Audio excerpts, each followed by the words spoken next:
Hi Nadia, Daphne here. Really good to hear from you. I know it's so frustrating with the exam centres being closed. I really feel sorry for you. Ben and I were doing some podcasts this morning, and just we really understand how difficult it is. And congratulations for keeping going. Okay, our big message to you is keep on going. All the time you spend now will be worth it when you finally get to do the exam and pass and get IELTS out of your life. Okay, let's go. A friend of yours plans to visit your place, but you don't have time on that date. Okay. Dear Eileen, I hope you're doing well. I'm writing about your plan to visit me on 25th of August, which you informed me about. So either informed me about, or you can be a bit more informal because it's to a friend, which you told me about in your email, or something like that, just to sort of indicate that it's a bit more informal. So I know the vocabulary might not be as high level, but the tone is right for a friend.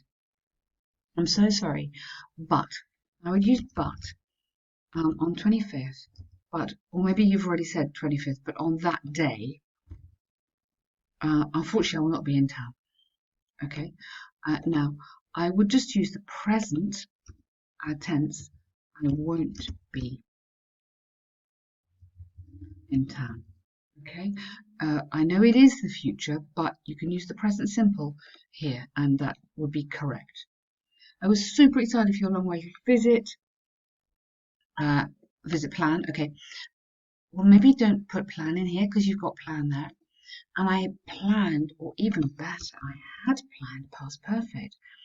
A lot of stuff. Now stuff is singular for us to enjoy during that period. At my work, there has been. Ah, okay, there is a certain. Okay. Hmm. Okay, I would go, okay, A sudden conference has been scheduled for that day and the event is out of town. Okay, present perfect I think is the most good, the most perfect tense here. Initially I refused to go, but for that conference or in that conference or for that conference, I'll be one of the speakers, so I can't avoid it. So I can't, present tense again, avoid it. And you can use contractions here. Because of this, I have to stay out of town for 2 subsequent days. Now, watch out this, okay? Too formal, okay? That's great for a formal letter, but this is your friend, yeah? So, any chance of you rearranging or any chance of you postponing and coming by the 30th? By that time, my annual leave will have started. Watch out on the tenses here. Will have started, okay? During that long holiday, we can enjoy our togetherness with great fun. Sincerely, Project. Okay, again, too formal. And it really matters this because if it's too formal, it shows to the examiner that you haven't understood this idea of informal writing. So I am so for all this hassle. Yeah? Okay, so I know that's informal, but that is the point. Take care and right back soon. Okay, well done. That's lovely. A good ending. You're absolutely fine on that. Okay, so just my comments on that. Watch out. Make sure you're super happy on informal, formal balance. Countries with a long average working time. Okay. So experts throughout both the developing and developed world have debated whether working long hours has a greater impact on economic success or not. Lovely, great start. Personally, I strongly disagree with this statement. This essay will argue that working more than working time has. Now, working more than working time is, I kind of know what you mean, but I think we might need to say this another way because it's a little bit kind of heavy. So you could have working more than um, the traditional hours, something like that. Um, so has, because working is a subject, that's your subject and it's singular, has an adverse effect on individuals, plural, and society, using examples. Yeah, really nice. Good, very clean intro. Well done. On one hand, there's ample evidence of countries. Now, countries would have who have Countries are like people, so it's who would be the relative pronoun there. Who have prolonged working hours are, you're comparing here, more economically successful. The central reason behind this is twofold. Firstly, those, I don't think you need to repeat the countries. You can, but quite nice for the cohesion and which is the kind of the flow of the essay. Those you could use that pronoun which refers back to countries. So I know that that is connected back to this. It's quite skillful grammar and it looks nice. Those whose exports, and here you'd have to another next relative pronoun, whose, because it's the exports that belong to the countries. Manufacturing and finished goods other countries requires order fulfillment to be completed within a limited time frame. Good sentence, great vocab. Secondly, cheap labour intensive countries. Give an example. For example, China, for example, Vietnam, definitely give an example there. Otherwise, you've got lots of developing and lots of countries. For example, cheap labour-intensive countries like Vietnam, for example, recent, that doesn't quite work going into that, recent research.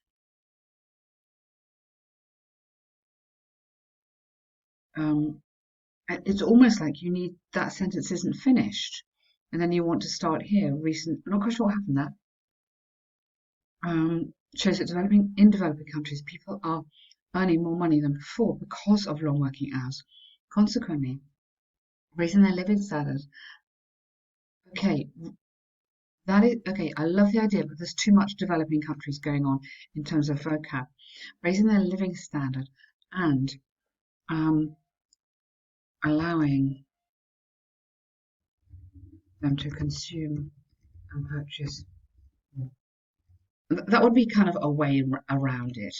Otherwise, you can see now that you've got a lot of the same vocab going all the way through, which makes it difficult to read and would be seen as repetitive.